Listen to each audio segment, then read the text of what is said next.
Well, we have a basement. It's not a full basement. It's a small basement. We have a furnace room, and we have a nice, generous hall down in the basement with access to the outside, where there's an outdoor sitting area where you're protected from rain because it's underneath the open deck that's upstairs. And then I have a sewing room downstairs, which doubles as a guest bedroom because there's a queen-size sleeper sofa down there and a sink and a closet.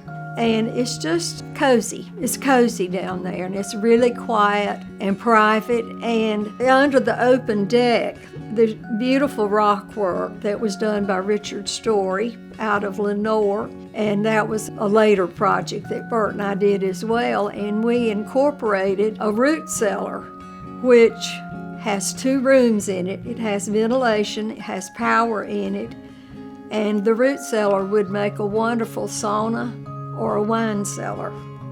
And then the first floor of the house has the master bedroom and bath, and then the real open part is the great room and the kitchen, the dining area, and the breakfast room. And that all flows then into the mud room, which you enter from the inside of the garage or through a Dutch door on the exterior. And then we have the front entrance hall, has a beautiful handcrafted staircase in it. And Philip Steen turned the newel posts and everything. Everything's just hand done. The balusters are a special design to match the wallpaper. And then you go up, we have a front staircase, and then we have a back staircase to get up to the playroom guest room, which is over the garage. And I'll start at that end. It's a one huge open room, has 2 built-in cupboard beds, and each bed has a closet at the end of it and 2 massive drawers underneath it. In between the 2 cupboard beds, behind doors, handcrafted doors, is a kitchenette, which has a small stove, sink, and refrigerator, and then storage on either side of that for dishes, silverware, pots and pans, things of that nature, and a hood, a vent hood.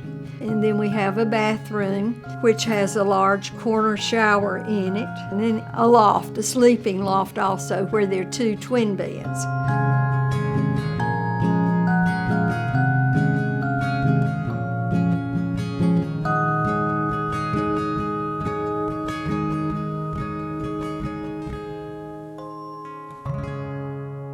From the playroom guest room outside that area, going to more to the interior of the house, there is a sitting area that's very private. It has a small bookcase. We're all readers. We love books. There are books everywhere. And that little amenity happened so that if someone is having trouble sleeping, instead of turning on lights in the bedroom part, they can go out there and close the door. There are 2 doors there. There's a pocket door, and then the door to the playroom guest room, and is a comfortable chair where they can read and not disturb anyone.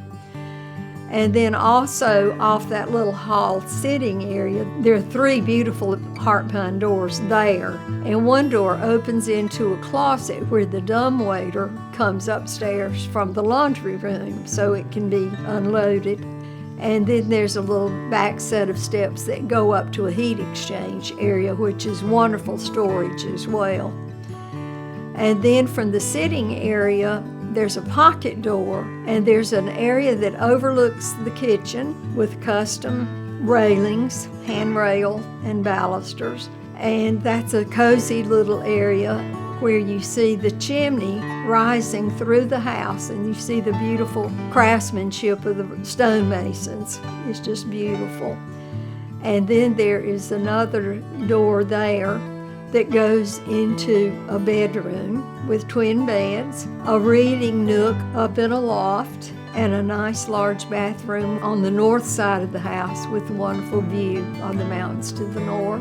Huge dormer window, and each dormer window in the house has a window seat with wonderful storage. Storage is everywhere, and each window seat profile of it is unique to that room that it's in. Then from that room, there's another door that opens into the second floor hallway, a landing, which is also a sitting area, a reading area, and with a desk.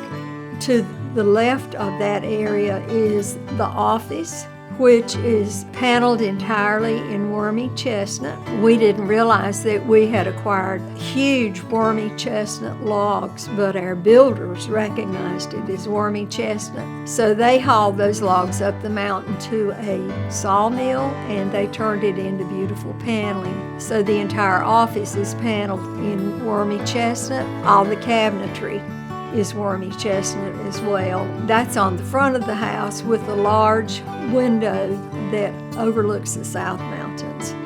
Then when you go out of that room back into the landing area, the hall, there's another dormer and with storage on either side, and that too, of course, faces south.